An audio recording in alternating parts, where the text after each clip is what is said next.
We live in the woods and we are wild. Tonight we howl at the star-dusted sky. We throw our voices and shape them and mix them and mould them like clay. We can stretch our sounds so that they reach the very tops of our tallest trees and down to the secret-filled earth, and so that they tangle in the brambles and skim across the pond, because this world is ours and we are alone. Just us. A pocket of people in a pocket of a world that's as small as a marble. We are tiny and we are everything and we are wild. We live in the woods. We live in the woods and we are wild. Hello, welcome to Spread Book Joy. Today I want to talk to you about this amazing, stunning book, October by Katya Balen.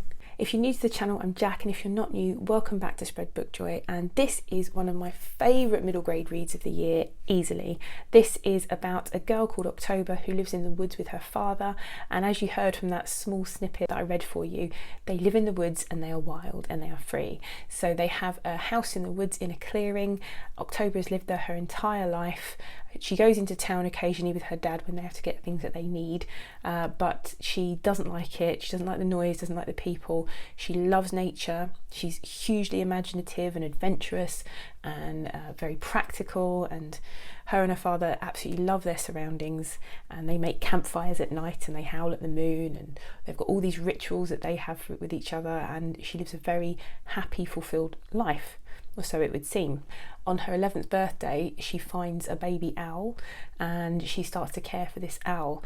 And that's part of the story, that's how it starts. And then the second part, which is not a spoiler because it's in the blurb, her father has an accident.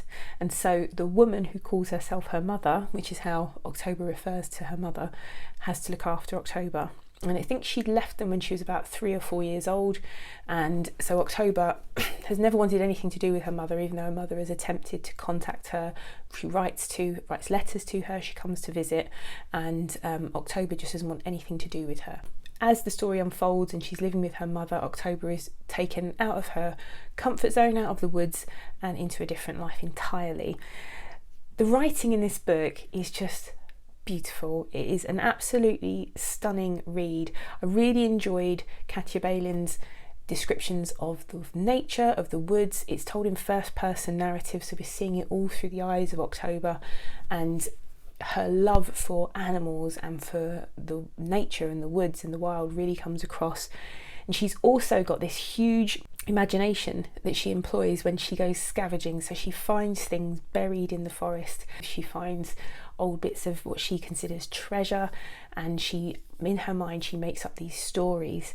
She loves reading, loves books, and she has a bookshelf within her bedroom, and she makes up stories for her father with the objects that she finds. And yeah, she's just got this huge imagination, and it's just a charming book.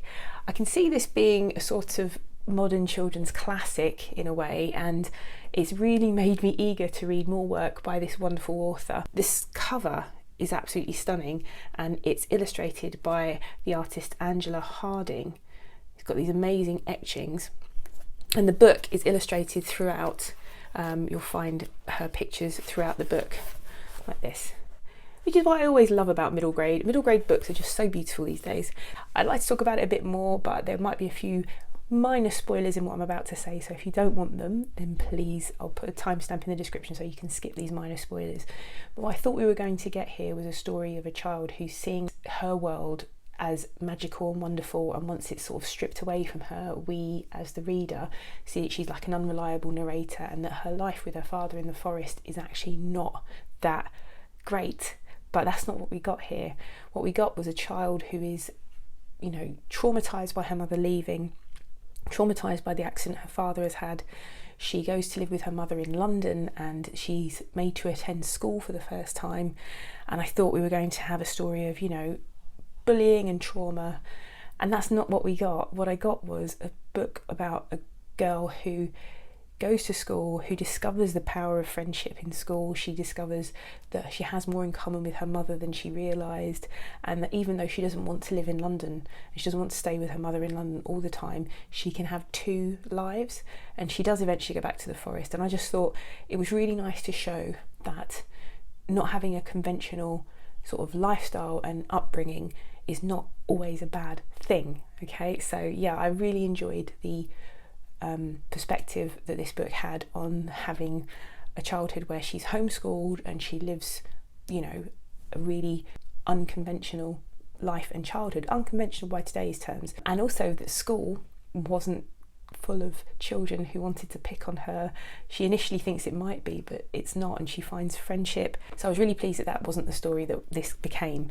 So I can see this being one of my top books of the year, let alone one of my top middle grades of the year, and hopefully it will appeal to people, not just children. I think it will appeal to lots of adults as well. It's just a beautiful story. If you like the sound of it, let me know in the comments, and hopefully I'll see you again here soon. Bye.